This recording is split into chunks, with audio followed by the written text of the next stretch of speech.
Newport News, Virginia is where they build our aircraft carriers.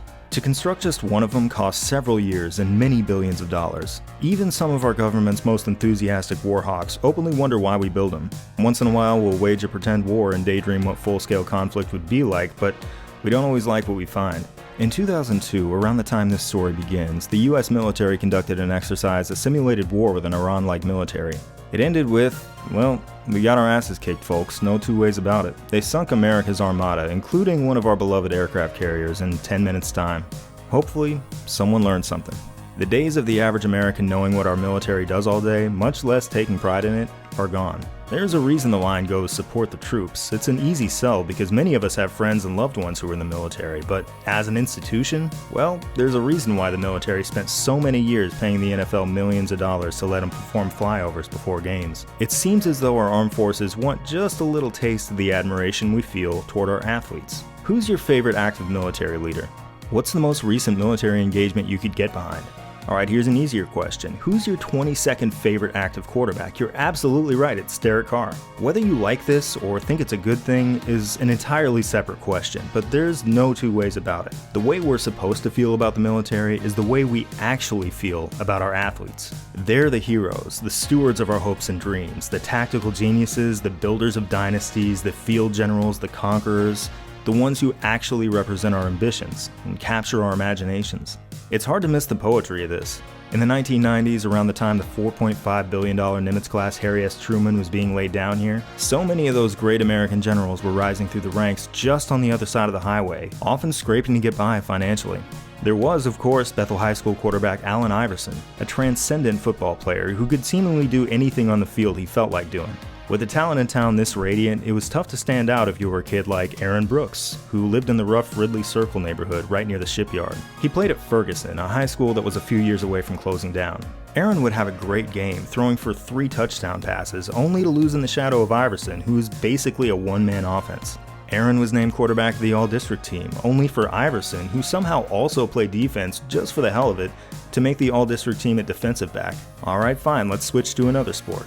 Aaron made the second All-District team in basketball, but, of course, there's Iverson, who made the first team. Turned out, Allen Iverson was good at basketball too. But Aaron kept at it, earned some attention, and eventually accepted a scholarship from the University of Virginia. He was a third-string bench warmer at first, but the fact remained, he'd made it. All the while, he had a younger cousin who watched intently. His cousin grew up a block away from Aaron, and a lot of the time you could find him fishing over at the pier a little up the road. This was a kid who listened more than he talked, who teachers described as a dream student, who tried to learn something, anything, any chance he could get. And when he was in 7th grade, he walked up to Aaron's coach, local legend Tommy Riemann, and told him he wanted to be just as good as Aaron.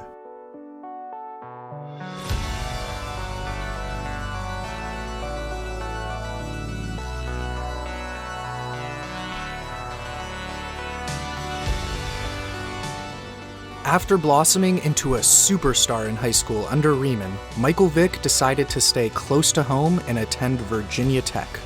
Now, to say there had never been a quarterback as athletically gifted as Vick would be like saying a Beyoncé concert sounds more fun than a Gilbert Gottfried concert. It wasn't even fair to say Vick could move like a running back. In the history of organized football, nay, the history of the Milky Way galaxy, very few folks have had speed and elusiveness like his, which he combined with effortless, superhuman arm strength. It was a combination that created some pretty enormous expectations, and he met them. In 1999, by the time his college career was just 23 minutes old, the teenage Vick had already completed a 60-yard pass and scored 3 rushing touchdowns, including a 54-yarder and one that even better foreshadowed just how dynamic a force he'd become. In leading his Hokies to an undefeated regular season, Vick had 4 rushing touchdowns of over 45 yards, like this option at Pitt, where he goes from trapped in a phone booth to tearing through open field in the blink of an eye. Or this 75-yarder at Temple, where even while weaving back and forth, he makes every defender look like they're running in sand. As for the rocket launcher attached to his left shoulder, Vick was able to attack defenses downfield with deep passes that couldn't have been more accurately delivered had he walked up to his receiver and handed him the ball for an easy stroll into the end zone. He also had the touch to toss feathery soft rainbows that'd drop right in the bucket. So he wasn't just all legs. With his arm, Vick became the first Division I freshman to lead the nation in passing efficiency. That all led to a berth in the BCS National Championship game and a trip to New York as the first ever freshman quarterback Heisman finalist. The next year in Y2K, Tech won all 10 of his starts, including one in Chestnut Hill that he clinched on a 3rd and 12 when he found time to play a game of hopscotch, then another game of hopscotch, then had not one, not two, but 3 guys hopelessly dive somewhere in a neighboring zip code, then for good measure just toyed with the cornerback for the final 15 yards. He pretty much was the Matrix dude. Following his brilliant sophomore season, Vick decided to enter the 2001 NFL Draft.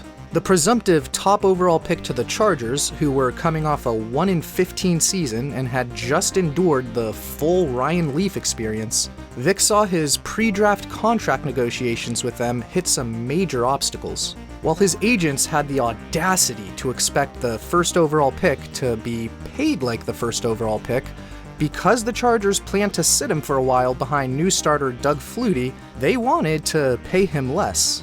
All of a sudden, Vick to San Diego wasn't such a foregone conclusion. That was enough for the Falcons, who held the 5th overall selection, to send out some feelers regarding the viability of trading up to number 1 for the right to draft Vick. Chargers GM John Butler's initial demand for the pick was each of Atlanta's top 3 selections along with role player Tim Dwight. After extensive haggling the day before the draft, the 2 teams agreed to a deal with basically those terms, only Atlanta was able to defer shipping the 2nd round pick by a year. About 24 hours later, the Falcons officially had a new face of the franchise.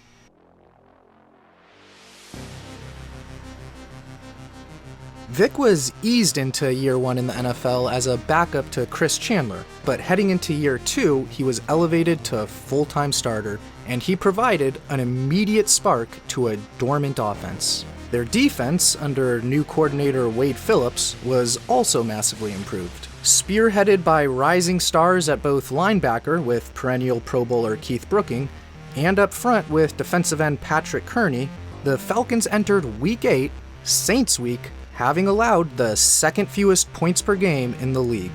This was a team ready to make some noise again. Of course, Vick was a phenomenal quarterback, but it was as if he was somehow destined to be the savior of the Falcons franchise. Here's an extremely talented black quarterback leading a hopeless franchise representing a predominantly black city. It just made sense. He single-handedly made the entire city believers again when it looked like we were done dreaming.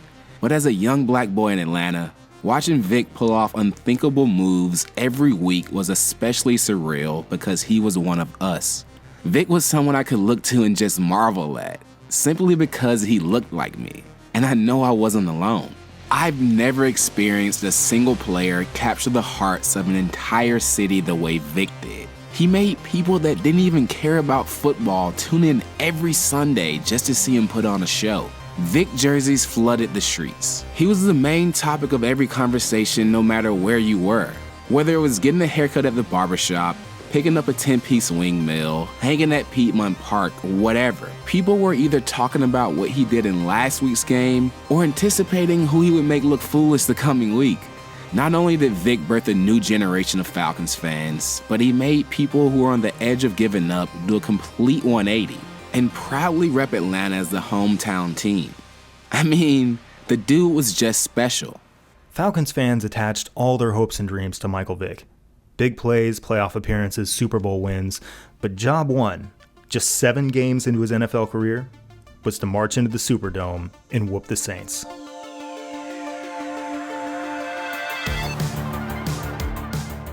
After spending most of the 90s losing, the Saints were recently led back into contention by a 4th-round quarterback who seemed destined for life as a backup. When an injury pressed this quarterback into action, he led the Saints into the playoffs. The Saints finally have a franchise quarterback, someone who can go toe-to-toe with Michael Vick in the years to come. And look who it is.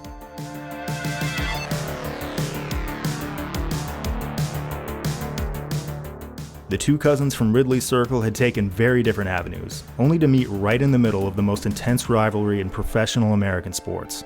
While Vick had become a national megastar before he was even drafted, Aaron Brooks was far less heralded. And while he could create space with his mobility, he was far more of a conventional quarterback. Which is why, after seeing a gap on the Saints' opening drive and picking up a big chunk of easy yards, he gives himself up with the nearest defender 5 yards away. Looks a little silly, but it's smart. He's the most valuable player on the team. Why risk your health for the sake of 5 yards in one drive of one game? This is what most quarterbacks would do.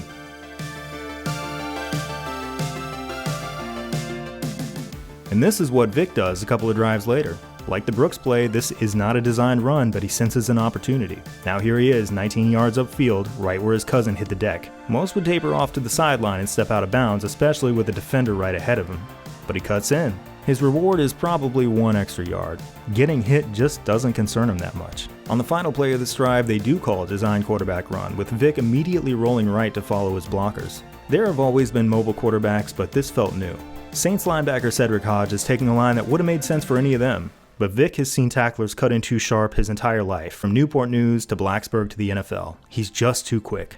He's a master at turning no space into enough space. After an ensuing Saints fumble, it's a great time to meet Alge Crumpler. At tight end, Crumpler was Vick's favorite target in these early years, accounting for about a quarter of all receiving yards. That old red gun offense that had no use for a tight end was completely a thing of the past.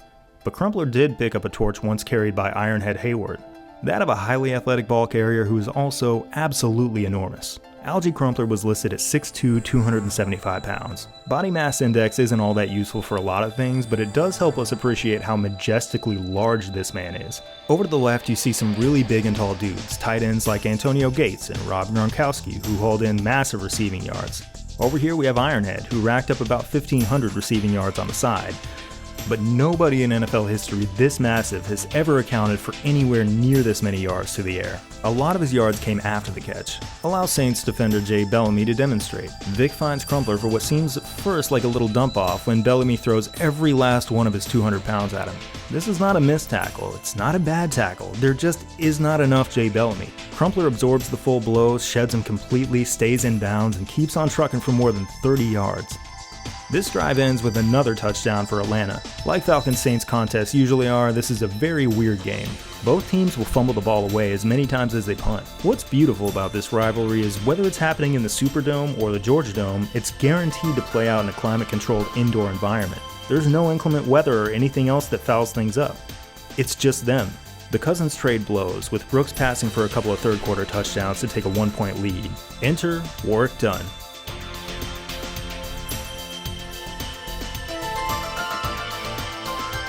Fans love him, players love him, coaches love him, everyone loves him. Dunn has a reputation as an overwhelmingly kind and decent guy. Earlier in life, he made it through the unspeakable tragedy of his mother, a police officer working a second job as a security guard, being murdered. At the age of 18, he suddenly had to look after his 5 younger brothers and sisters. But the community in Baton Rouge had his back, donating money and pitching in as he somehow kept the strength to keep playing football. It's something he seems to have never forgotten. Throughout his career, he worked with his charity foundation to build homes for struggling families. Even in retirement, when he could easily land a cushy TV job or do anything else he wants to do, he just keeps on giving back and building houses for people. Just a wonderful person. Would you like to see him snap off a 56-yard run? Let's go. Here he is, standing just 5'9" and 180 pounds in the backfield. You've heard this one before. People once thought he was too small to make it as an NFL running back. But sometimes, like this time, it's a good thing. He's small and nimble enough to glide through this entire mess of bodies. If he were any larger, he might not be able to shoot through this canyon. He takes it all the way inside the 20, setting the Falcons up for a field goal that gives them a 2-point lead. With 6 minutes left in the game, the Falcons are clinging to that lead. It's 3rd and 8. Traditionally not at all time for a designed quarterback run, but if you study Warrick Dunn, you know that's exactly what this is. He runs downfield to create a lane, not even turning his head, throwing a key block to spring Vick all the way to 6. Now we're falling into the trap here of highlighting Michael Vick's runs without also appreciating his incredible arm, so here you go. He chucks a souvenir all the way up into the second deck that's worth more than a second deck ticket just by virtue of him touching it. But these are Saints fans. Get that shit out of here. Since this is Falcons Saints, a 2-score lead with 6 minutes left is not safe. New Orleans marches right down and kicks a field goal, and right after a disastrous Warrick Dunn fumble, they punch it in to take the lead with 2.5 minutes left. Atlanta has enough time for one last shot, and thanks to a penalty on the kickoff, they're back all the way up to their own 11. Short throws to Dunn and Crumpler take him to about midfield, where we can see how his mobility creates options through the air. Rolling left buys him about 3 seconds, an eternity in football time that allows him to throw a dart to the wide open Shawn Jefferson. On the next play, keep an eye on linebacker Charlie Clemens. He's hanging back, serving as what's known as a quarterback spy, keeping his full attention on Vick and trying to discourage him from running. The concept of spying the quarterback has existed since at least the early 80s, but it was pretty obscure until Vick's arrival. Now everyone's talking about it. For what it's worth, Vick would later say he thought it was a bad idea, pointing out that you're pulling off a guy from some other assignment just to babysit him. In other words, if you're leaning, you ain't cleaning. Clemens continues to patiently man his post, but Vick runs anyway, picking up 5 huge yards to help set up a game-winning field goal. Falcons win. Aaron Brooks would square off against Michael Vick 4 more times in his career. He never beat him. But thanks to this win, as well as another over the Saints a few weeks later, Atlanta edged New Orleans for the final wildcard spot. An effective rookie had led the Falcons to the playoffs, and along the way he set a single-game rushing record for a quarterback. It came in Week 13 in Minnesota. About 2 minutes into overtime, Vick has 127 rushing yards, something no quarterback has accomplished in 30 years. Of course, that's before this. It'll later be reported that the original plan here was to throw, but I think he threw that out the window really early. Look at where he's looking. If he were buying time to throw, his eyes would be downfield. Clearly, he sees something. What? I don't know, because there are purple jerseys all up and down the left side of the field. Watching plays like this make you feel like you're watching a rock climber. You don't see the vision. You can't perceive the footholds. But Vick sees every last one. He knows he can turn on the Jets just hard enough to make it through this hole a millisecond before it closes on him. Because he knows these things, he scores a game winner that ultimately gets the Falcons into the postseason. And forget 127. Vick finishes with 173 rushing yards, obliterating the quarterback record. This mark will stand for a decade before Colin Kaepernick finally breaks it. These dots represent all the mobile quarterbacks of the future who will follow in his footsteps. They also represent the achievements of Vick himself, whose single-game performances can also be seen here, and here. It was as though the football gods had set up level bosses for Michael Vick, each with their own poetic ties with Vick and the Falcons. The next would be a fellow superstar, the one the Falcons drafted exactly 10 years prior to Vick, only to let him slip away. The Falcons get their second playoff crack at their old pal Brett Favre in what is historically the most inhospitable place for postseason visitors, Lambeau Field.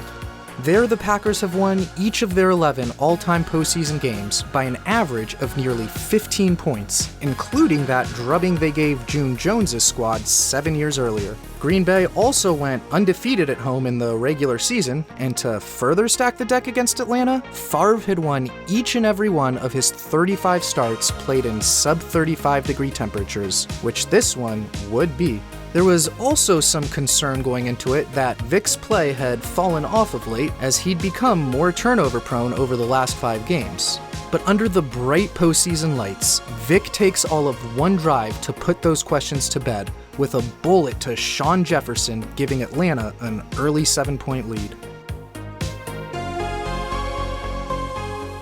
Their special teams would get in on the fun later in the first quarter, with Mark Simoneau snatching the ball right from Packer punter Josh Bidwell's foot that they recovered for a touchdown and a 14-0 lead. Even a punt of their own turns out quite fruitful early in the second quarter when officials ruled that the football bounced off a Packer, with Atlanta recovering the live ball and keeping possession. It did appear the ball hit a Falcon first, but no ensuing challenge means they get to keep possession, which enables the bruising TJ Duckett to carry half the Packers' defense into the end zone as the lead balloons to 21. Finally, the Packers wake up and Favre drives them downfield to set up a 1st and goal on Atlanta's 1-yard line. First down, incompletion out the back of the end zone. Second down, the Falcons stuff star running back Ahman Green. Third down, Brooking breaks up a pass. Fourth down, Green gets blown up by D-lineman Ellis Johnson exploding into the backfield. Monumental goal line stand. On the next possession, Vick marshals the Falcons all the way across the field, and along the way we're treated to my very favorite Michael Vick highlight ever. It's 3rd and 3 at the Packers' 40. Vick rolls left and finds defensive end Kabir Bajabiamila right on top of him. As Packers fans will tell you, this is not just some dude. At 6'4", 250, he outweighs Vick by at least 40 pounds, but he still has explosive speed. In this era, he's recording more quarterback sacks than almost anyone, putting himself in Michael Strahan territory. If all that isn't scary enough, his nickname is KGB, and if that isn't scary enough, he is the only person on planet Earth who likes Ted Cruz. So I don't know what you're dealing with, man, but just look out. Vick gazes downfield, but he doesn't see any options through the air. He also knows he won't be able to find the edge around KGB. He won't step out of bounds because he's Michael Vick. He doesn't have enough space or the right angle to juke him, so what does he do? He fights him. Vick faces up against a much bigger man, and with his one free hand, he grabs him and throws him to the ground. This is jiu-jitsu. Somewhere, I hope, Elio Gracie is smiling. To stun on him even further, he stops, takes a moment to adjust his face mask like he's Indiana Jones fixing his hat, and changes course to sprint right up the gut.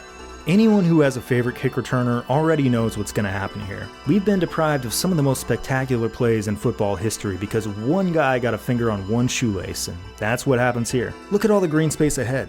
If it weren't for that, Vick was gone. It would have been one of the most incredible touchdowns ever scored. Nearly 20 years later, I'm still stunned. I cannot believe this man. Vick leads the Falcons to a short field goal to go into the break up 24-zip. And that was pretty much it. At best, the Packers have one tiny sliver of hope, down 20 with the ball in the red zone on 4th down and a little under 8 minutes remaining.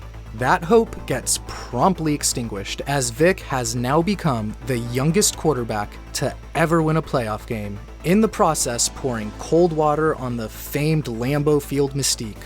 The Falcons can spread their wings and soar all the way to Philadelphia for the divisional round of the playoffs. The Eagles are welcoming back QB Donovan McNabb from a broken ankle 8 weeks earlier, so it would be a quarterback matchup of Syracuse recruiter and recruit.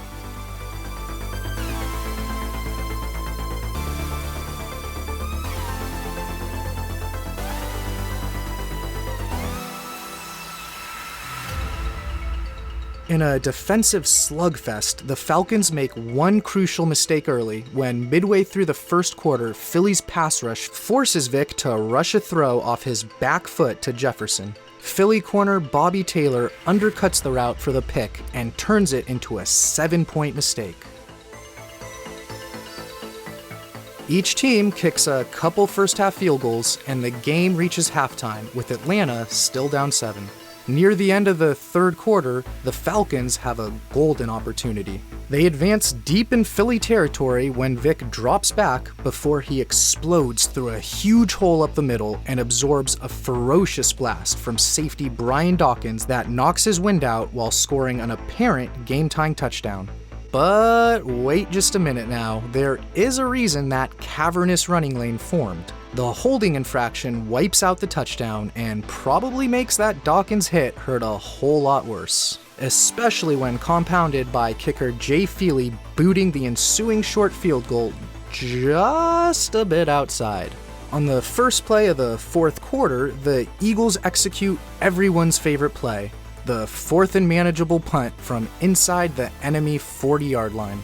The Falcons, still down just one score, see their two most reliable pass catchers, Crumpler and wideout Brian Finneran, drop back-to-back passes that each would have been enough to move the chains, but instead kill the drive and force a punt back to the Eagles. McNabb leads his team down to Atlanta's 35, where a big 3rd and 1 stop brings up a huge 4th down. Wade Phillips dials up an all-out blitz, but Philly has a good protection called. McNabb's able to get outside the pocket, and he connects with James Thrash, who escapes Ray Buchanan's grasp to stick the dagger in Atlanta's heart. Down 2 touchdowns with a little over 6 minutes left, the Falcons get in position for one on their next drive, but a turnover on downs twists that dagger, closing the book on a memorable run led by their new 22-year-old franchise player. One of the most thrilling seasons in Falcons history was followed by an overhaul. Vick suffered a broken leg in, of all things, a damn preseason game that didn't even matter. They hoped to have him back in a month's time, but he didn't make his first start until week 14, by which point the Falcons had fallen to 2-10. Vick did his best to turn things around at the end, but it was too late. If nothing else, it demonstrated how crucial Michael Vick was to this football team. A lot of things changed in this time. After decades of ownership by the Smith family, the Falcons were bought by Arthur Blank in 2002. Blank had come to Atlanta by way of the Daily Bugle, having previously managed talented young photographer Peter Parker. Now, in Michael Vick, he managed another young upstart with a similar level of physical talent. The two became very close over the years to come. Look, Blank's a multi-billionaire, which is wrong on its face, and if you have that much money, the ethical thing to do would be to drop 99% of it out of a helicopter and then go live in a cool houseboat somewhere. But it should be said that while NFL teams are often owned by some of the most avaricious scumbags this country has to offer, Blank's foundation has donated hundreds of millions of dollars toward charitable efforts in the Atlanta area. Blank is, as far as owners go, pretty well liked. Being a co-founder of Home Depot, he was surely naturally drawn to a gigantic drafty building with a tall ceiling and bad lighting that smelled kinda weird. It was evident pretty early on that he wasn't solely driven by profit though, and he genuinely cared about the human beings who made up the organization. When Blank found Vick in tears after that broken leg, he cried with him. After stumbling to 3-10 without Vick, Dan Reeves was let go. At close to 7 seasons, his coaching tenure was the longest a Falcon coach had ever had. And of course, he delivered them the miracle 1998 season and Super Bowl appearance that had always seemed a million miles away. But this is the way it always goes. If you're the Falcons head coach, you will be fired. Whether you're Norb Hecker, who was very happy to get it over with, Norm Van Brocklin, who was canned after challenging every reporter in the room to a fistfight, Pat Pepler, who knew he'd be fired the day he was hired, Lehman Bennett, who was too friendly for management's liking, Dan Henning, whose teams lost 9 million football games, Jerry Glanville, whose firing was the most normal thing about him, or June Jones, whose team collapsed after a sideline blow-up. Marion Campbell was the only Falcons coach ever to voluntarily quit, but even he was fired by the team in a previous tenure. So, after 7 years of the relatively normal Dan Reeves, we need to return to the Falcons' time-honored tradition of hiring a coach who's A, a name we already know, and B, a strange person. A coach's son would be perfect in both respects. Tell you what, let's just try this. Hello. Attention everyone. If I could have your attention for 1 minute, if any of you people have had an oddball child at any point, we would love to offer them a head coaching position. Once again, please come forward if you have a weird son.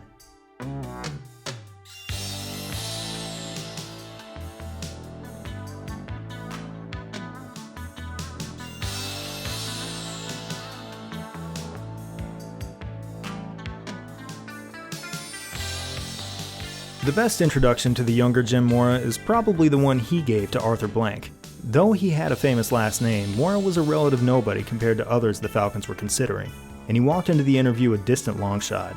He won them over by, and I have no idea how this worked, lugging a huge bag full of books in with him. Not a book bag, but like a giant sack of books, like he was the world's worst Elder Scrolls player. Apparently, if he came up with an idea, he'd write it down and throw it in his knowledge sack, and that was his system.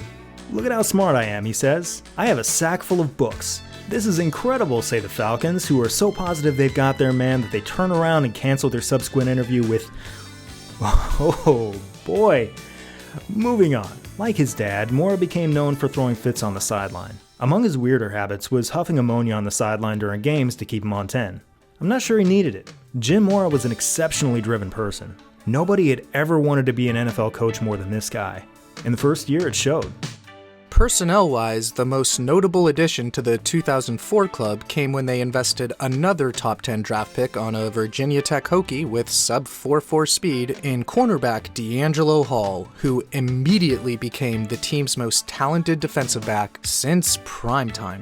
Owners of arguably the league's worst pass defense the year before, Hall stabilized their secondary, and Vick rebounded from his derailed 03 season well enough to be the lone reason that Peyton Manning, in arguably the most dominant regular season in NFL history, wasn't a unanimous MVP. With those pieces falling into place, Mora guided Atlanta to 11 wins, good enough to secure the NFC's 2 seed and a first-round bye in the playoffs. But this most certainly wasn't your typical team that earns a week off in January. The majority of their wins were by 4 or fewer points, and they also had some clunkers like their 46-point loss in Kansas City, by far the worst of any team in the entire season, and the worst in 15 years by an eventual playoff team. They ultimately scored just 3 more points than they allowed throughout the regular season, good for 14th in the NFL, and woefully lagging in comparison to other bye-week earners during the 30-year period in which 2 teams per conference received one.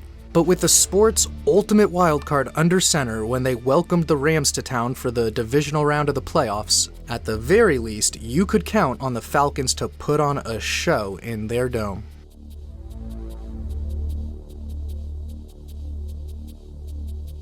In Vick's home postseason debut, it takes all of 1 minute until he Houdinis his way out of some pressure, cuts back, and bursts into open space for the whole country to see the total lack of a defensive answer for his one-of-a-kind speed. 2 plays later, he threads the needle with a bullet to Crumpler, and that opens the floodgates. At first, St. Louis is able to bounce back when the Falcons bite on play action and lose track of speedy wide receiver Kevin Curtis, who's able to tie up the game. But the Rams' defense has no ability to stop the bleeding on the ground, and that's definitely not just limited to Vick.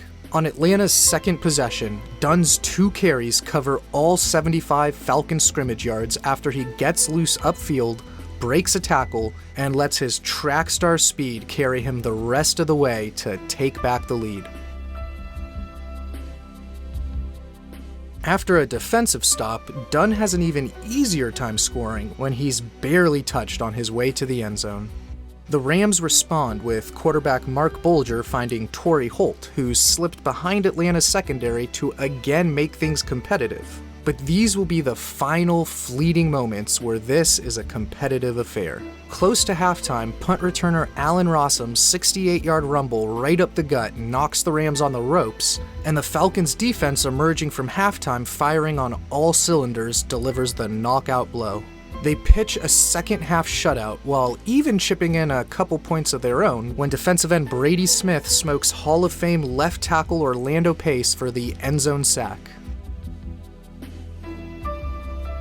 After a resounding playoff victory in which Vick broke the record for most rushing yards by a quarterback in a playoff game, and the team rushed for the 3rd most yards in any playoff game since the merger, the Falcons are once again set to hit the road for the city of brotherly love. This time, their date with the Eagles will be for a trip to Jacksonville and Super Bowl 39.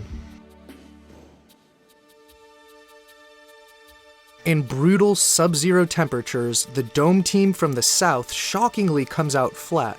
Mora's early decision to punt from Philly's 37-yard line and the wind throws it backward. Flips the field by a whole 7 yards. Then their ability to wrap up, but inability to take down Eagles running back Dorsey Levens proves costly. Almost as costly as the Falcons having a 1st and goal from the 2 and ultimately kicking a field goal on their ensuing possession. Things look bleak when McNabb hits tight end Chad Lewis in the corner of the end zone for the 14-3 lead, only for the Falcons offense to finally show some life when Dunn scampers in for a 10-yard touchdown to make it just a 4-point game at the half. But in a weird bit of bizarro symmetry, a week after Atlanta's defense allowed 0 second-half points, their offense scores 0 second-half points. Once again, Eagles defensive coordinator Jim Johnson had Vick and the Falcons offense completely stymied. Generally an extremely heavy blitzer, Johnson resisted that tactic against Vick, with the luxury of being able to rely on his front 4 to create havoc while keeping Vick contained in the pocket in a bitter 27-10 loss.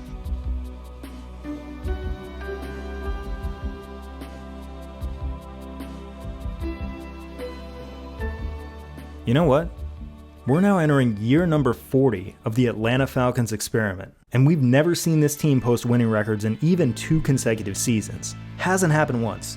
Every single winning season has been isolated. That's not really an issue of continuity either. The winning teams typically stay intact the following season, but For one reason or another, or maybe for no good reason at all, it just dips. Jim Mora, whose 2005 squad started 6-2, seemed destined to finally end this weird anomaly until their record turned perfectly inside out, landing them at 8-8. But that's what next year's are for. 13 games into the 2006 season, the Falcons were 7-6 and tied with the Giants and Eagles in a scrum for the 2 wildcard spots. And, sparked by that NFC Championship appearance in year 1, Mora was less than 9 months removed from landing a lucrative contract extension.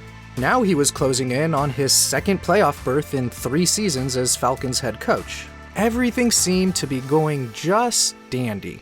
That's when Mora decided to go on the radio.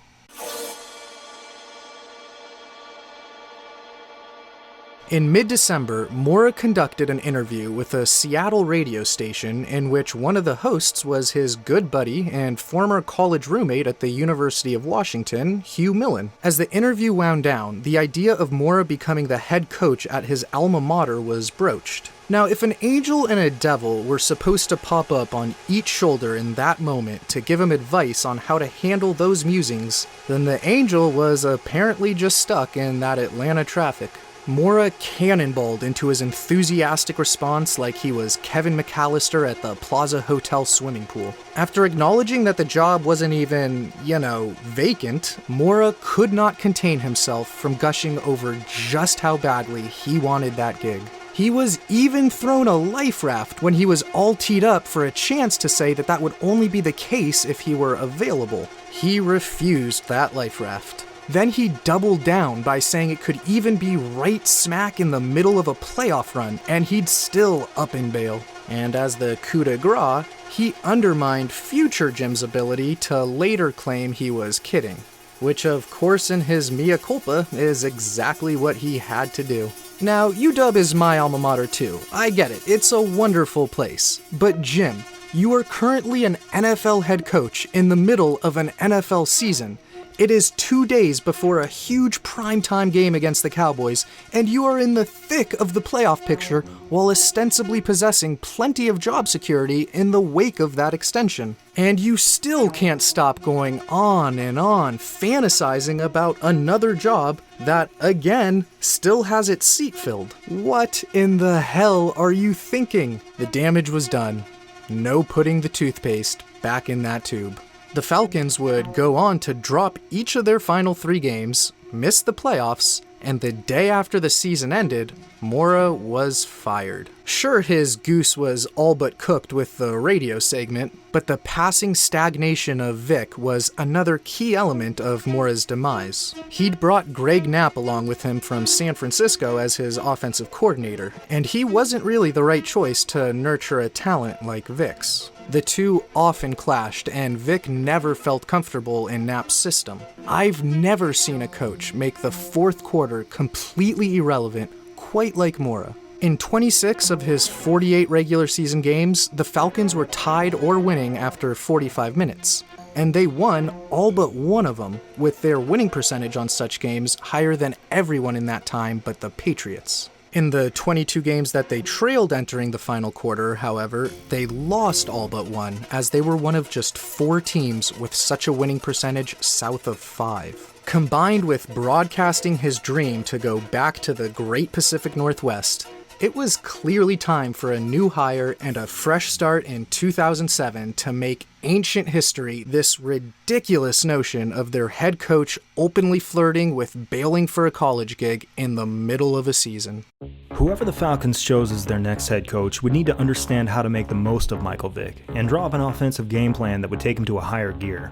Jim Mora had had a defensive coordinator's background, an offensive coordinator who drew up an unimpressive game plan for Vick, and a father who called Vick a coach killer. Man, the Moras just love saying stuff. Anyway, a lot of pundits were starting to doubt Vick around this time, with many insisting that he'd never improve as a passer. To their credit, Vick wasn't pushing himself quite as much as he could have. He'd later say that although he was putting in tons of work, he got comfortable. He figured he'd get closer to his 30th birthday and then worry about his potential. Who among us, right? Vick was an exceptionally smart quarterback with staggering arm talent, but it just wasn't showing up in the numbers. In his first 5 years as a starter, his passer rating lingered in the high 70s, territory that that was not at all exceptional. The fact remained, though, that he was making history on foot. In 2006, Michael Vick became the first quarterback ever to rush for 1,000 yards in a single season. In modern times, only 1990 Randall Cunningham has even come close, but even then, Cunningham's achievement was isolated, and since his line allowed tons of sacks, he was often just fleeing in terror. Vick was the first quarterback to demonstrate an ability not only to utilize his running as a weapon, but do this with consistency. And that's how he changed history and influenced the future of American football.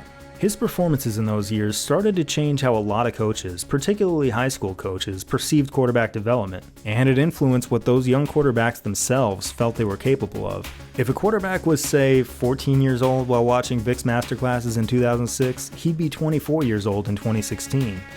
And here they were, right on time. It's no longer the least bit unusual to see a quarterback rush for 500 yards in a season.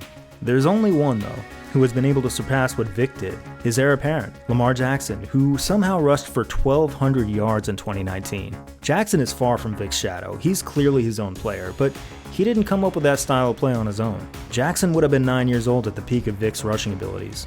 You know what 9-year-olds love? Video games. And when a young Lamar Jackson fired up a game of Madden, he religiously played as Michael Vick every single time. Sports fans and broadcasters alike would often see Vick and describe it as video game-like. However, in the case of Michael Vick, that's not 100% true, because the video game versions of him were somewhat even more dominant. Across most football video games, you can argue that playing as a dual-threat quarterback is the most fun experience, in part because it reminds us of running around in the backyard trying to escape the other kid that just finished counting to 3 Mississippi. Michael Vick was the perfect conductor in the orchestra of football chaos. Michael Vick's first Madden appearance was in 2002 as a 72 overall. Even though Chris Chandler was the real-life starting quarterback for a majority of that season, Vick's rating was already higher than Chandler's, who was a nice 69 overall. While Vick's 72 rating might seem pedestrian, I'm sure many people saw what he did in college and played as him, or simply adjusted his stats and attributes. Even if you left his ratings as is, Vick was still fun to play. When you combine his 89 speed in Madden as the ball carrier with those quick-cutting jukes and a spin move that allows you to teleport 5 yards, you get someone that's very hard to tackle. Madden 2003 was a slight improvement as Vick was given a 78 overall, but the next year, everything changed. Madden 2004 was when video game Vick became a name everyone feared. Even EA Sports themselves recognizes Michael Vick by himself as one of the top 25 features in Madden history. Not players, features. Vick is the only player on that list. His overall rating shot from a 78 to a 95. His speed was a 95 overall, which was higher than all but 4 running backs in the game. His throwing was off the charts, but that's not the end of it. Madden 2004 was the first game to introduce playmaker controls. This was a game maker mechanic that changed everything. You could flip plays and adjust routes with ease before the snap, sure, but the wild shit happened after the snap. Playmaker control allowed you to adjust the instructions for a receiver mid-route, mid-play.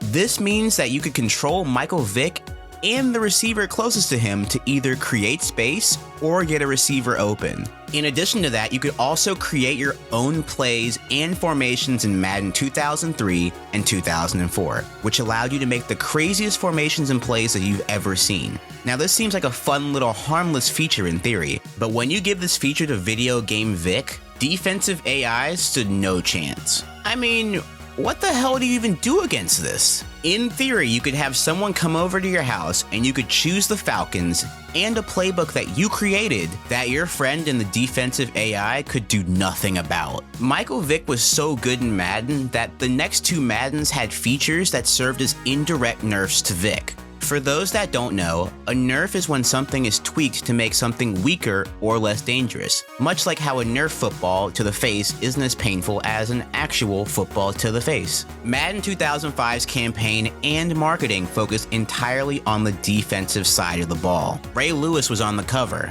The trailer even has him tackling Michael Vick in a way to let you know that you weren't getting the same game as last year. The AI was smarter. They added defensive hot routes and the hit stick to give you some options to stop Vick. Now don't get me wrong, Vick was still a freaking 92 overall and fast as hell, but at least there were some things in place now. The developers learned from how dominant Vick was and made the proper adjustments to make sure no one else dominated the game like that again. Now, Vick wasn't the highest overall player in Madden 2004. Hell, he wasn't even the highest rated quarterback in the game, but no one wanted to play as Brett Favre. 99 overalls have graced Madden both before and after Vick, but no one will ever be as unfair on the virtual football fields as the red number 7. The real Vick was just as electrifying. If he could supplement his rushing ability with the top-tier passing ability we all knew he had in him, he could blow the entire sport wide open. He could become the damn Terminator. He could lead the Atlanta Falcons to a Super Bowl championship that was long overdue. Forget just one, this team could become a dynasty. All that was missing, it seemed, was an offensive wonderkind.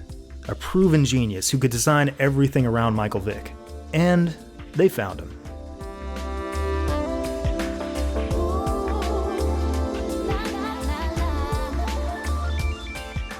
As someone who grew up in both Atlanta and Louisville, I am uniquely qualified to assess Bobby Petrino as both a coach and a human being. My verdict is as follows. He is awesome. He is the coolest. Every other football fan in both Louisville and Atlanta agrees with me. We all love him and we want to be just like him and we all think he's great. Okay, this has been a whole lot to throw at you, so at this point in the call I can go ahead and unmute in case anybody has any questions or comments. Well, we got a quiet bunch today. That's okay. That's alright. Let's continue. Petrino had earned a nationwide reputation as an offensive genius, having turned a historically mediocre Louisville football program into a powerhouse that seriously contended for the national title. This made him arguably the most sought-after football coach in America. When other teams called, he couldn't help but listen. In 2003, while at Louisville, he secretly met with Auburn to discuss possibly becoming their head coach and yanking the job away from his own friend Tommy Tuberville behind his back. But the next year he signed a new contract at Louisville, declaring that this is where he wanted to be for good. And if, for example, the LSU job were to open up, there's no way he would interview for it. 5 days later, he interviewed for the LSU job. Everyone got mad at him, he said he was sorry, and finally in 2006, he signed a mammoth $25 million deal to lock him down in Louisville for the next decade. Petrino stuck around 6 months, which is close enough, and then bolted to the Atlanta Falcons without thanking the fans or telling his assistants. It was heralded as a huge coup for Atlanta. Finally, they had a coach with an offensive intellect worthy of Michael Vick's ability. Some might have worried about his track record of disloyalty, but hey, listen, Falcons coaches don't quit. They get fired, but they don't quit.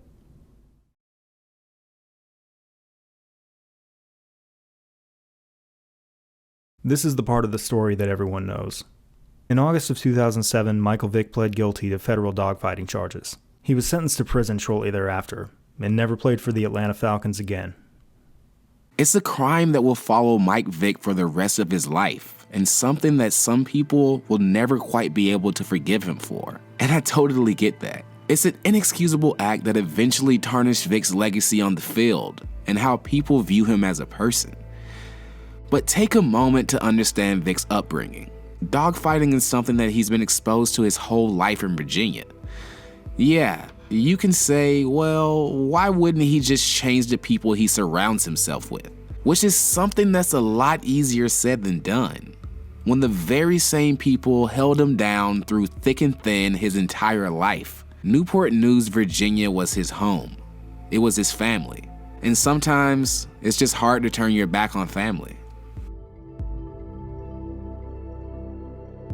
As Falcons fans, we welcomed Vick into our homes every Sunday, so it was tough to immediately turn our back on him as well. Sports can really blind your perception of people because you see them as these heroes who could do no wrong. We were shocked and confused. What Vick did was absolutely wrong.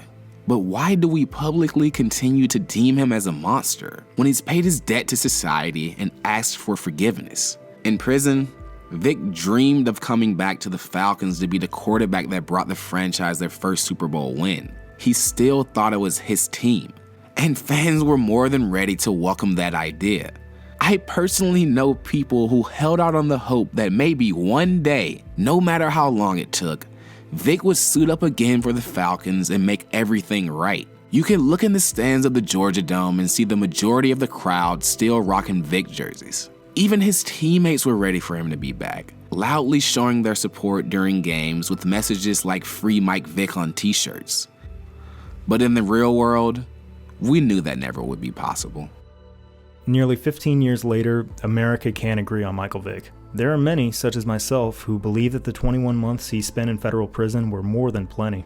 It's so commonplace in America to lock a human being in a dungeon, and said human beings are almost always so silent and invisible that we've grown completely numb to just how traumatic and tortuous it is. Your sense of self erodes.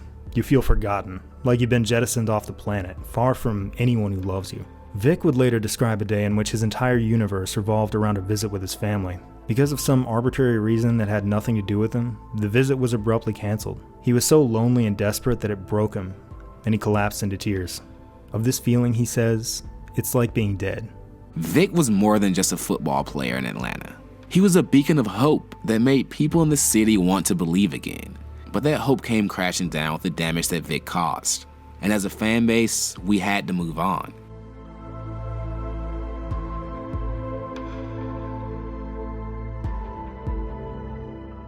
Vick saw his own childhood exposure to dogfighting as so consequential and harmful that he helped introduce legislation making it illegal to bring a child to a dogfight. That was just part of his big ongoing project to advocate for animal rights, an effort he continues to this day. In the end, Michael Vick tests our willingness to forgive, and just because I forgive him doesn't mean you have to. Forgiveness is something that can be asked for but not expected. I suppose there's just one thing I would ask you to consider. In prison, Michael Vick paid a price unlike anything most of us have ever paid. He showed unconditional remorse, and he's worked relentlessly to try to make things right however he can. How many others have done things far, far worse without seeing any consequences? We don't need to look elsewhere in time. In fact, it's best that we keep it right here, right in this period of history. These are people I don't need to name. People who destroyed entire worlds and ways of life, decimated the quality of life of untold millions. If this man is the target of your outrage, and not them, I guarantee you've got the wrong guy. Dwelling on all of this felt terrible. I went to the doctor and I said, "Please help me. These events have left me feeling down." The doctor told me, "Laughter is the best medicine. Go see Petrino the Clown. He'll cheer you up. He's exquisitely funny and he will cure all that ails you." And after hesitating for a moment, I said, "That's a fucking great idea."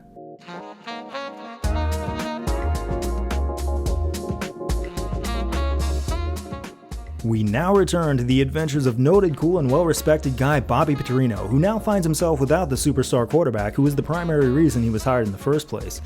Fortunately, Vick's backup over the last couple of years was Matt Schaub, who would go on to have a terrific NFL career. Unfortunately, in what they thought at the time would be their biggest move of the offseason, they'd already traded Schaub. What this offensive wizard was instead left with was a platoon of draft bust Joey Harrington in his final season, Byron Leftwich, a pretty solid quarterback who nonetheless played badly in Atlanta, and career backup Chris Redman. The Falcons fell to 4-12 that season.